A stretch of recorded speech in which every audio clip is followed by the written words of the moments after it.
ॐ भूर्भुवः स्वः तत्सवितुर्वरेण्यं भर्गो देवस्य धीमहि धियो यो नः प्रचोदयात्। ॐ सद्गुरुचरणकमलेभ्यो नमः। परम पूज्य गुरुदेव परमंदनीय माता जी को सदैन्य नमन वंदन करते हुए आइए आज के सत्र का शुभारंभ करते हैं साथियों। श्री राम कृष्ण भक्त मालिका पुस्तक के अंतर्गत स्वामी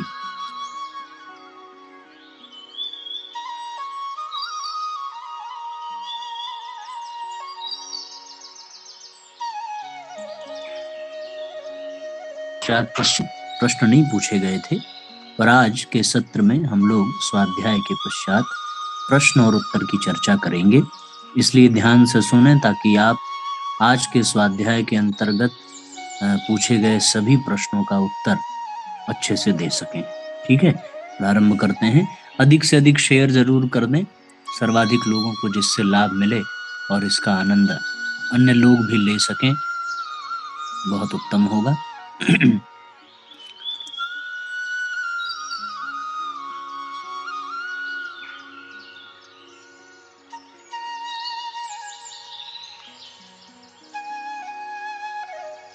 स्वामी रामकृष्णानंद की हार्दिक अभिलाषा थी कि दक्षिण भारत माताजी तथा स्वामी ब्रह्मानंद जी के चरण स्पर्श से पुनीत हो एवं साथ ही उनके दर्शन तथा उपदेशों से वहां आरंभ हुए कार्य की नींव भी दृढ़ हो जाए। उनकी ये दोनों आकांक्षाएं पूरी हुई। इसके पश्चात उन्होंने चैन की सांस लेते हुए कहा, यही मेरा अंतिम कार्य है। उस समय किसी को इसका भान तक नहीं हुआ था कि इस वचन का अर्थ कितना गहन है, परंतु विधाता ने वह शीघ्र ही सबको समझा दिया। माता जी के कलकत्ते लौटने के थोड़े दिनों बाद ही शशि महाराज का स्वास्थ्य बहुत बिगड़ गया। इसके पूर्व 14 वर्ष के कठोर परिश्रम से उनका स्वास्थ्य वैसे ही अत्यंत शिथिल हो चुका था। अब बहुमूत्र, खांसी तथा बुखार का आक्रमण हुआ। 1910 ईस्वी के अंतिम भाग में वे वायु परिवर्तन के लिए बेंगलोर आश्रम गए, परंतु वहां भी उनके स्वास्थ्य में सुधार के कोई लक्षण नहीं दिखे।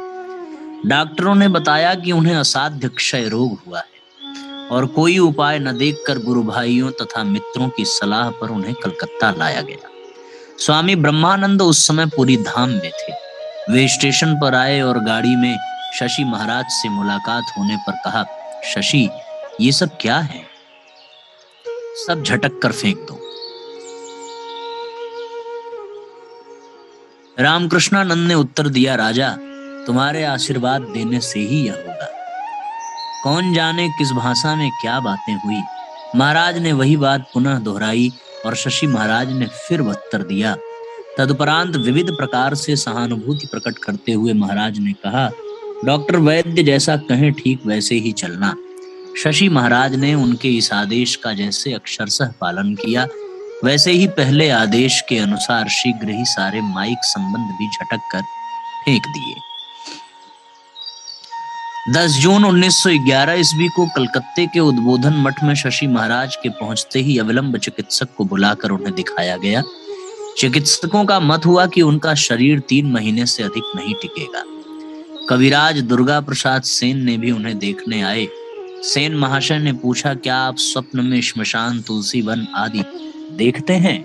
स्वामी रामकृष्णानंद ने उत्तर दिया, ये सब तो नहीं, पर ठाकुर, माँ, स्वामी जी, दक्षिणेश्वर आदि देखा करता हूँ। हमें ये देखकर विस्मित रह जाना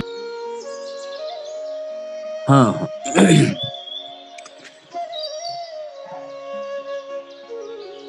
हमें ये देखकर विस्मित रह जाना पड़ता है। उनका अवचेतन मन कितने उच्च सुर में बंधा हुआ था। अंतिम कुछ दिनों में उन्हें बहुत कुछ भोगना पड़ा। शरीर पर शुष्क चर्म रोग हो जाने के कारण उन्हें असहनीय पीड़ा होती थी। वे बिस्तर पर लौटते तथा छटपटाते रहते, परंतु फिर भी उनके मुख से जय प्रभु, जय गुरुदेव यही निकलता रहता था। सेवक के ठीक ढंग से कार्य न करने पर वे कुछ नाराज तो अवश्य हो जाते, परंतु ऐसे अवसर पर भी उनके असीम स्नेह में कमी नहीं आती थी। एक सेवक के पास गमछा और चटाई नहीं थी। ये देखकर उन्होंने उसे वे वस्तुएं मंगवा दी तथा स्नेह पूर्वक कहा, तुम थोड़ा इस चटाई पर सो। रात्रि जागरण के कारण सेवक को शीघ्र ही नींद आ गई। इधर स्वामी रामकृष्णानंद भी सो गए।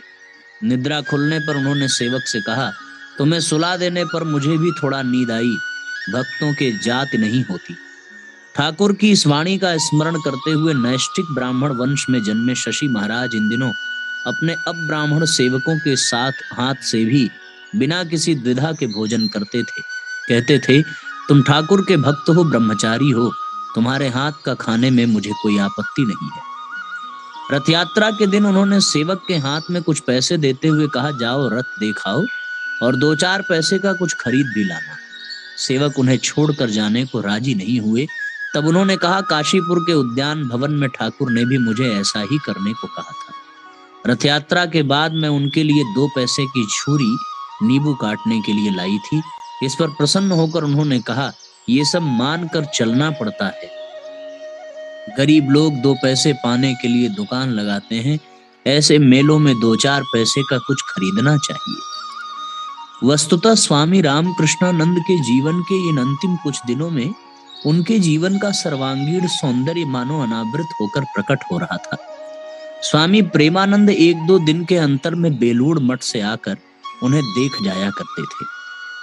एक दिन वे आकर उनकी शैया के निकट बैठे। शशि महाराज ने उनके हाथ पांव दबाकर उनकी सेवा की, परंतु इतने पर ही वे संतुष्ट नहीं हुए। उन्होंने सेवक से उन्हें सूखे मेवे देने को कहा। बाबूराम महाराज जब वो खाकर चले गए, तब शशि महाराज ने बर्तन हाथ में लेकर देखा कि कुछ बचा है या नहीं। मन में प्रसाद ग्रहण करने की इच्छा थी, उसमें कुछ भी शेष न देखकर उन्होंने सेवक को डांटते हुए कहा कि उसने प्रेमानंद जी को यथेष्ट मात्रा में मेवे न देकर अनुचित कार्य किया। फिर उन्होंने खाली बर्तन को हाथ से पोंछकर वो हाथ अपने सारे शरीर से लगाया। क्या अद्भुत भाव है। चिकित्सा से कोई भी लाभ न होता देखकर एक दिन स्वामी शारदानंद ने उन्हें कहला भेजा कि एक दूसरे डॉक्टर थोड़ा प्रयत्न करके देखना चाहते हैं। उत्तर में स्वामी रामकृष्णानंद ने कहला भेजा, ये देह मन तथा प्राण में ठाकुर के चरणों में अर्पित कर चुके हैं। राखाल महाराज बाबूराम महाराज उनके प्रतिनिधि हैं, उन्हीं के निर्देशानुसार चिकित्सा होनी चाहिए। इस विषय में मेरे स्वयं का कोई मत नहीं है। देह त्याग के 2-3 दिन पूर्व सवेरे 8-9 बजे उन्होंने अचानक व्यग्र होकर सेवक से कहा, ठाकुर माँ स्वामी जी आए हैं, आसन बिछा दे। सेवक कुछ भी समझ नहीं सके, अतः स्तंभित रह गए। शशि महाराज ने पुनः कहा, देखता नहीं ठाकुर आए हैं, चटाई बिछा दे, 3 तकिए लगा दे। सेवक ने वैसा ही किया।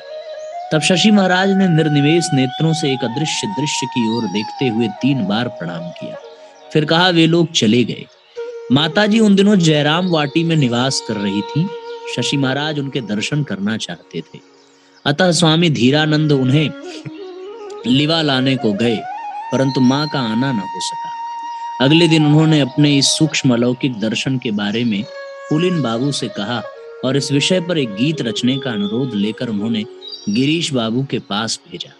गिरीश बाबू से भजन की प्रथम पंक्ति इस प्रकार रखने के लिए कहा, दुख निशा का अवसान हुआ। महाकवि ने गीत की रचना कर दी और पुलिन बाबू ने राग बिहाग में उसे स्वामी रामकृष्णानंद जी के समीप गाया, जिसे वे आंखें मूंद कर एकाग्र चित्त से देर तक सुनते रहे। भावार्थ, दुख निशा का अवनाश हुआ, मैं रूपी घोर दुस्वप्न टूट गया। अब जीवन मरण का भ्रम दूर हो चुका है, वह देखो ज्ञान रवि का उदय हो रहा है और मां हंस रही है, वरा भया अभय प्रदान कर रही है। ऊंची तान में जयगान करो, यम को परास्त करने वाली दुंदुभी बजाओ, सारी पृथ्वी माँ के नाम से परिपूर्ण कर दो। माँ कहती है रो ओ मत, राम कृष्ण के चरण देखो, कोई चिंता नहीं है, कष्ट नहीं रहेगा। देखो मेरे निकट ही 2 करुणामय नयन चमक रहे हैं, जिसमें त्रिभुवन को तारने की सामर्थ्य है। 21 अगस्त को महासमाधि के कुछ घंटे पूर्व रामकृष्णानंद जी ने ठाकुर का चरणामृत पान किया। 1 बजे उनका मुखमंडल आरक्त और पूरा शरीर रोमांचित हो उठा। सिर के बाल तक खड़े हो गए। 1:10 पर उन्होंने अपनी नश्वर काया का त्याग किया। उनकी महासमाधि का समाचार पाकर स्वामी ब्रह्मानंद ने विषाद पूर्ण स्वर में कहा, एक दिक्पाल चला गया, दक्षिण दिशा मानो अंधकार पूर्ण हो गई। मद्रास के पचैयप्पा कॉलेज की शोक सभा में एकत्र नागरिकों ने यह प्रस्ताव पारित किया। स्वामी रामकृष्णानंद ने दक्षिण भारत के नैतिक एवं आध्यात्मिक कल्याण के लिए जीवन दान दिया है। मद्रास के हिंदू समाज शोक संताप हृदय के साथ स्वीकार करता है कि उन्हें महाप्रयाण से एक बड़ी हानि हुई है। श्रीराम कृष्णैक प्राण स्वामी राम कृष्णानंद इस युग के लिए दास्य भक्ति का एक अपूर्व और अत्यंत उज्जवल आदर्श छोड़ गए हैं। मंदिर में, व्याख्यान मंच पर और लोक व्यवहार में सर्वत्र उनकी असाधारण गुरु भक्ति ही उनके जीवन का मूल मंत्र तथा उनकी कर्मठता का प्रधान स्रोत थी। मंदिर में वे स्पष्ट रूप से ठाकुर की उपस्थिति का अनुभव करते थे और पुष्य चयन, पूजा, आरती, प्रणाम आदि प्रत्येक कार्य में वे इतने विभोर हो जाते थे कि वहां उपस्थित भक्तों के भीतर भी वह गहन भाव संक्रमित हो जाया करता था। एक बार एक उच्च पदाधिकारी उनसे मिलने आए। देखा कि वे पूजा के बाद एकाग्र मन से ठाकुर को पंखा झल रहे हैं और साथ ही साथ गंभीर स्वर में सद्गुरु, सनातन गुरु, परम गुरु का उच्चारण कर रहे हैं। काफी देर तक पुजारी की दृष्टि आगंतुक की ओर आकृष्ट नहीं हो पाई। फिर भी उनका हृदय अध्यात्म भाव से परिपूर्ण हो उठा। अतः भाव में बाधा न डाल उन्होंने दूर से ही उनके निमित्त प्रणाम करके विदा ली।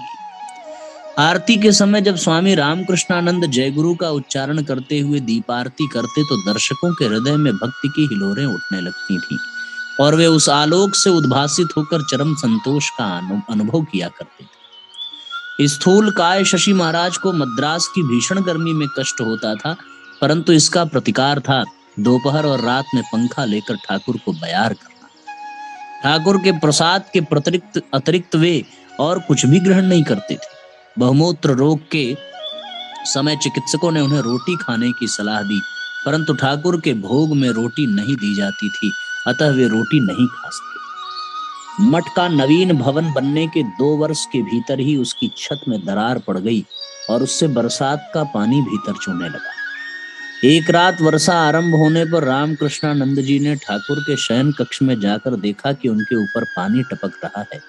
उस समय स्थानांतरित करने से कहीं ठाकुर की नींद न टूट जाए, इस भय से वे सारी रात उनके ऊपर छाता लगाकर बैठे रहे और प्रातः काल वर्षा थम जाने पर उन्हें दूसरी जगह ले गए। क्या इसी को मृण्मय में चिन्मय दर्शन कहते हैं? एक रात मच्छरों के काटने से नींद खुल जाने पर रामकृष्णानंद ने देखा कि मसहरी के भीतर मच्छर घुस आए हैं। उस समय उनके मन में आया कि ठाकुर की निद्रा में भी ऐसी ही बाधा पड़ती होगी, अतः वे वहां मच्छर उड़ाने को चले। प्रसाद वितरण में उनका अपार उत्साह था। आए हुए लोगों को वे कुछ प्रसाद अवश्य ही दिया करते थे। यहाँ तक कि कूली मजदूर भी इससे वंचित नहीं रहते थे। गुरु भ्राताओं के प्रति शशि महाराज की श्रद्धा पूजा ही रूप में व्यक्त होती थी।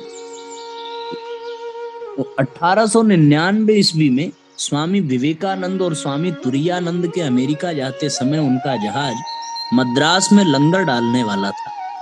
इसका पता लगते ही शशि महाराज ने उनके लिए 15 सेर मैदा खरीदकर अपने हाथ से नमकीन, गजा आदि कलेवे की चीजें तैयार की।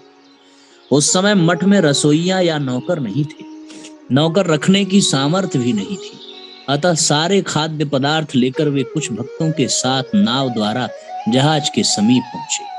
उस समय कलकत्ते में प्लेग की आशंका थी, अतः जहाज से किसी को उतरने या किसी को जहाज पर चढ़ने नहीं दिया गया। दूसरा कोई चारा न देखकर शशि महाराज ने कहा, दोनों महात्माओं का चरण स्पर्श न कर सका, कम से कम उनकी प्रदक्षिणा तो कर जाऊं। मल्लाह को जहाज की परिक्रमा करके चलने को कहा।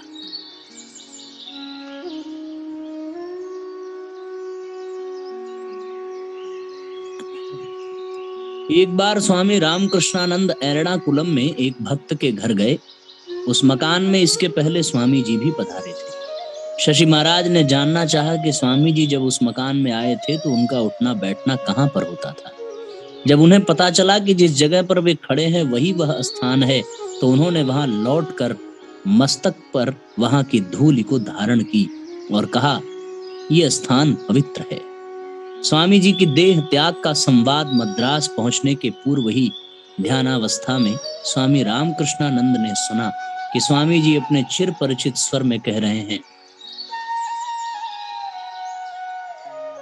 शशि शशि, मैंने ये शरीर थूक के समान फेंक दिया है। स्वामी जी के तिरोभाव के कुछ वर्ष बाद 19 जनवरी 1911 ईस्वी को उन्होंने उनकी स्मृति में अनित्य दृश्येषु विविच्य नित्यम इस संस्कृत स्तोत्र की रचना की। उसमें उन्होंने स्वामी जी की जन कल्याणार्थ अवतीर्ण नर अवतार के रूप में वंदना करते हुए अंत में निम्न अमर प्रणाम मंत्र रचकर जोड़ दिया, नमः श्रीयति राजाय विवेकानंद सूरये सच्चित सुख स्वरूपाय स्वामिने तापहारिणे। 1908 ईस्वी में स्वामी ब्रह्मानंद के मद्रास के आगमन के अवसर पर अपना कमरा उनके लिए सजाकर शशि महाराज ने कहा था, ठाकुर और उनके मानस पुत्र इस कमरे में रहेंगे, मैं प्रवेश पथ के हाल में रहते हुए उनकी सेवा करूंगा। इससे बढ़कर और क्या चाहिए। महाराज के आने पर एक भक्त ने पूछा, क्या नए स्वामी जी के व्याख्यान आदि होंगे। इस पर शशि महाराज ने हंसते हुए कहा, व्याख्यान में क्या रखा है, इनके जैसे व्यक्ति के दर्शन स्पर्शन से ही दूसरे में धर्म भाव का संचार हुआ करता है। ब्रह्मानंद जी के मद्रास मठ में निवास करते समय रामकृष्णानंद जी प्रतिदिन उन्हें साष्टांग प्रणाम करते थे और साधु ब्रह्मचारियों तथा अन्य सभी के मन में यह विश्वास अंकित कर देते थे कि महाराज की सेवा करने से ठाकुर की ही सेवा होती है। एक बार एक भक्त जब ठाकुर के लिए कुछ फल और फूल ले आए तो रामकृष्णानंद जी ने उसे महाराज की सेवा में अर्पित कर दिया तथा भक्त को बाद में समझाकर कहा कि महाराज के भीतर से ठाकुर ने ही उसे ग्रहण किया है। महाराज भी उनसे अत्यंत प्रेम करते थे तथा उनके ऊपर अगाध विश्वास रखते थे। एक बार उन्होंने एक नवागत साधु से कहा था, शशि महाराज के साथ 3 वर्ष बिता लो तो साधु जीवन में तुम्हारे लिए कुछ भी अप्राप्य नहीं रह जाएगा। शशि महाराज बाहरी सौंदर्य पर ध्यान नहीं देते थे, वे आंतरिक सौंदर्य पर ही मुग्ध होते थे। एक बार किसी ने जब उन्हें सांध्य रवि की शोभा दिखाना चाहा तो उन्होंने कहा था, इस समय ईश्वर का चिंतन करना चाहिए, उनकी सृष्टि का नहीं। हिमालय के बारे में एक दिन उन्होंने कहा था, हिमालय क्या है, बस एक के ऊपर एक पहाड़ों का स्तूप है, पृथ्वी पर ऐसा देखने योग्य है ही क्या। इस विश्व में एकमात्र ईश्वर ही दर्शनीय एवं चिंतनीय है। उनकी विनयशीलता तथा ईश्वर निर्भरता भी अपूर्व थी। 1908 ईस्वी में जब वे स्वामी ब्रह्मानंद जी को मद्रास लाने के लिए पुरी धाम जा रहे थे, तब गाड़ी में उनके लिए जगह आरक्षित नहीं थी। बड़ी मुश्किल से एक दूसरे दर्जे के डिब्बे में ऊपर की सीट मिली। उसके नीचे की सीटों पर 2 अंग्रेज भी यात्रा कर रहे थे। वे लोग आपस में उनकी स्थूलता आदि पर हास्य व्यंग भरी आलोचना करने लगे। भाव ये था कि इतने मोटे आदमी के ऊपर की सीट पर बैठने से अगर कहीं सीट टूट जाए तो हम पर मुसीबत आ सकती है। स्टेशन पर आई हुई देव माता ने इस पर आपत्ति प्रकट की तो स्वामी रामकृष्णानंद ने कहा, तुम चिंता मत करो, जगदम्बा ही मेरी देखभाल करेंगी। इधर गाड़ी के छूटने का समय हो जाने पर भी गाड़ी न चली। ज्ञात हुआ कि इंजन पटरी से उतर गया है और यात्रियों को गाड़ी बदलनी पड़ेगी। नई गाड़ी में एक रेल कर्मचारी ने स्वामी रामकृष्णानंद के लिए प्रथम श्रेणी में नीचे की एक सीट की व्यवस्था कर दी। इस पर उन्होंने वहां उपस्थित देव माता से हंसते हुए कहा, मैंने कहा था ना कि माँ ही मेरी सारी सुख सुविधा का इंतजाम कर देगी। वे सहज में ही किसी का दोष नहीं देख पाते थे। मद्रास के एक धनाढ्य व्यक्ति ने कुछ आर्थिक सहायता देने का वचन दिया, पर उसे लाने के लिए उन्हें अनेक बार उस व्यक्ति के घर जाकर भी असफल ही वापस लौटना पड़ा। इस पर उनके साथी भक्त ने जब उस धनी व्यक्ति के प्रति नाराजगी व्यक्त की तो उन्होंने अम्लान मुख कहा, हम लोग तो अपना कर्तव्य मात्र कर रहे हैं। अंत में उन सज्जन ने स्पष्ट रूप से कह दिया, आप लोगों को अब और आने की आवश्यकता नहीं। यदि संभव हुआ तो स्वयं ही कुछ भेज दूंगा।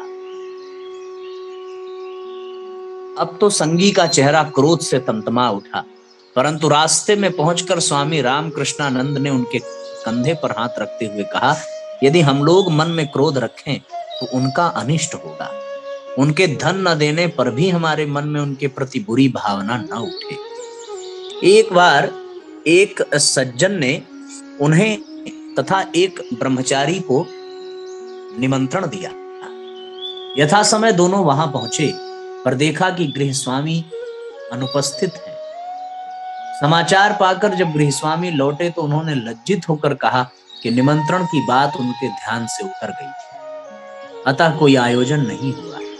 इस पर अदोषदर्शी रामकृष्णानंद ने उनके द्वारा बाजार से कुछ खाद्य पदार्थ मंगवाए और उसी का ग्रहण करके आनंद पूर्वक मठ लौट आए। स्वामी रामकृष्णानंद एक बार जब बाहर गए थे तो मौका देखकर देव माता ने उनके कमरे की साफ सफाई की और कपड़े आदि धोकर सुंदर ढंग से सजा दिए। मठ लौटकर उन्होंने जब पता लगाया तो उन्हें मालूम हुआ कि यह देव माता का काम है।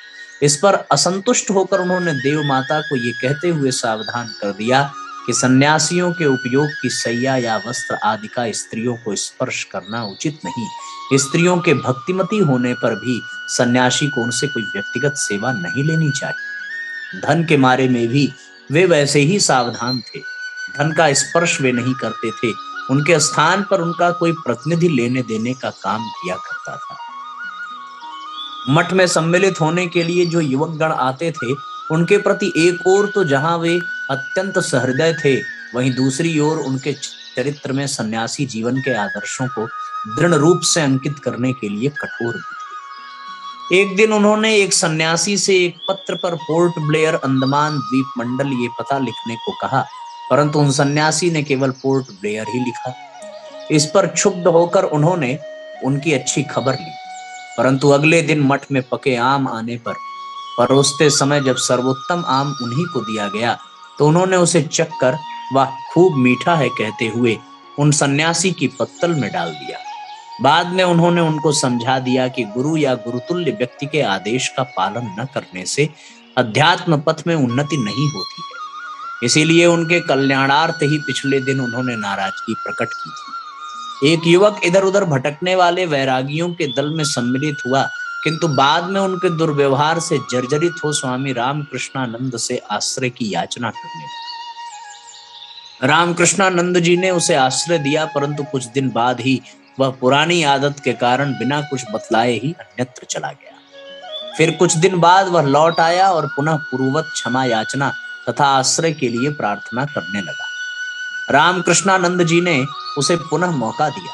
आश्चर्य की बात है कि उनके स्नेहपूर्ण व्यवहार के फलस्वरूप उस युवक की चाल चलन में परिवर्तन आया और उसने आगे चलकर संयम पूर्ण संन्यास जीवन का अवलंबन किया। स्वामी रामकृष्णानंद नवागतों का हृदय देखा करते थे, केवल उनके बाह्य आचरण को देखकर भ्रमित नहीं होते थे। एक नवागत युवक के प्रति मठ के सभी लोगों का प्रेम था, परंतु रामकृष्णानंद जी उस पर स्नेह करते हुए उसकी सेवा ग्रहण नहीं करते थे। इस पर सभी विस्मित थे। अंत में एक दिन जब वो मठ छोड़कर चला गया तब उन्होंने अपना मनोभाव स्पष्ट करते हुए कहा, लड़का तमोगुणी था, उपवास करके छिपकर खाया करता था तथा ध्यान के नाम पर चटाई बिछाकर सोता रहता था। मनमुख एक न होने पर धर्म पथ में उन्नति नहीं होती। एक नए साधु अपनी मां से मिलने के लिए घर गए। लौटते समय वे कुछ नए कपड़े तथा एक रेशमी चादर ले आए। शशि महाराज ने उन्हें वह सब फेंक देने को कहा, क्योंकि सन्यासी के लिए मन में अपने घर की पुरानी स्मृतियां बनाए रखना अनुचित है। सभी विषयों में उनका अपना जीवन बड़ा ही सुनियमित था। प्रातः काल वे नियमित रूप से गीता तथा विष्णु सहस्त्र नाम का पाठ करते थे। स्वामी प्रेमानंद के साथ तीर्थ पर्यटन के लिए मठ से बाहर निकलने पर पहली ही रात उनके ध्यान में आया कि वे दोनों ग्रंथ नहीं लाए। उसी समय उन्होंने एक व्यक्ति की सहायता से वे ग्रंथ जुटा लिए। वे सर्वत्र भगवत चर्चा पसंद करते थे और उनका एकमात्र प्रयास यही रहता था कि अन्य लोग भी उसी में मग्न रहे। 1908 ईस्वी में वे देव माता के साथ बेंगलोर गए। वहां देव माता के अस्वस्थ हो जाने पर वे उनके निकट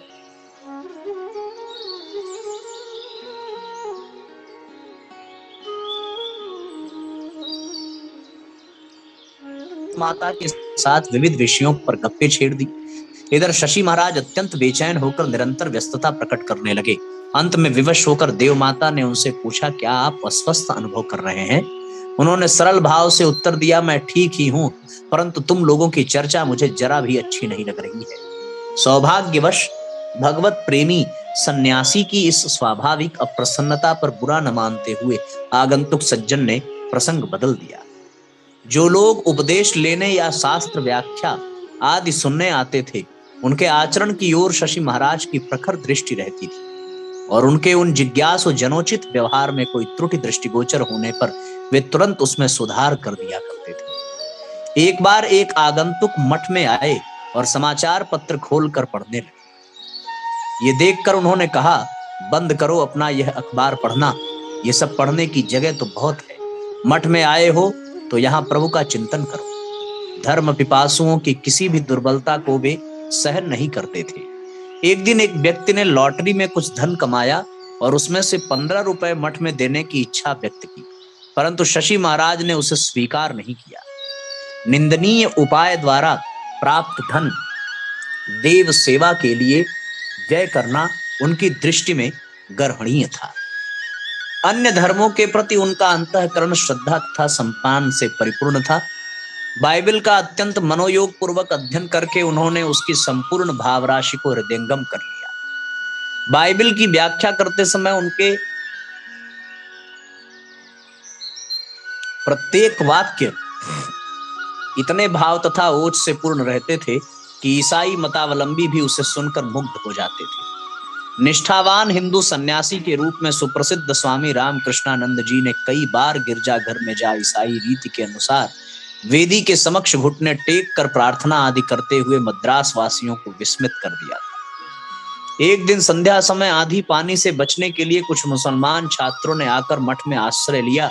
उन्होंने इन छात्रों के साथ मोहम्मद की वाणी पर ऐसी हृदयग्राही चर्चा की, उससे आकृष्ट होकर वे लोग एक सप्ताह तक प्रति संध्या को उसी विषय पर और भी चर्चा सुनने के लिए उनके पास आते रहे। स्वामी रामकृष्णानंद जी एक ही साथ उपदेशक, वक्ता तथा लेखक भी थे। उन्होंने बंगला, अंग्रेजी तथा संस्कृत में अनेक व्याख्यान दिए और लेख आदि भी लिखे। उनमें से कुछ पुस्तकाकार में प्रकाशित भी हुए हैं। बंगला भाषा में उनका लिखा रामानुज चरित उनकी प्रतिभा का एक उत्कृष्ट नमूना तथा बंगला साहित्य का एक अमूल्य रत्न है। वस्तुतः बंगला भाषा में रामानुज तथा उनके श्री संप्रदाय पर यही एकमात्र प्रमाणिक ग्रंथ है। अंग्रेजी में उनके जो व्याख्यान पुस्तककार में प्रकाशित हुए हैं, उनमें यूनिवर्स एंड मैन, ब्रह्मांड और मानव, श्री कृष्ण द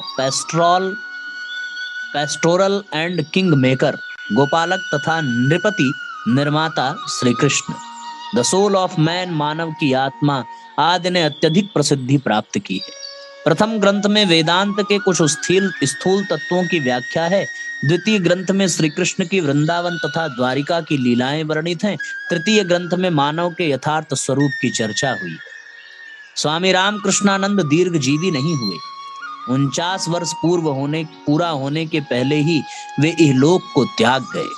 परंतु प्रतिभावान व्यक्ति के जीवन का मूल्यांकन केवल दीर्घ जीविता के मापदंड से नहीं होता और विशेषकर अध्यात्म राज्य में समय की अपेक्षा भगवत भक्ति की सघनता ही अधिक महत्वपूर्ण है। शशि महाराज के जीवन में प्रतिभा तथा अनुभूति के सम्मिश्रण से एक अपूर्व आदर्श गठित हुआ था। ये अमर जीवन स्वामी रामकृष्ण संघ में चिरकाल तक प्रेरणा का स्रोत बना रहेगा। बहुत सुंदर पंक्तियां और प्रेरणा स्रोत रही हैं। आइए गायत्री मंत्र पढ़ें, आज के सत्र को विराम देंगे। ओम भूर्भुवः स्वः तत्सवितुर्वरेण्यं भर्गो देवस्य धीमहि धियो यो नः प्रचोदयात्। सभी आत्मीय बंधुओं को प्रणाम, सबको धन्यवाद। कल हम लोग पुनः जुड़ेंगे समय से। आज के लिए इतना ही साथियों, बाकी चर्चा कल। सबको प्रणाम। शुभ रात्रि।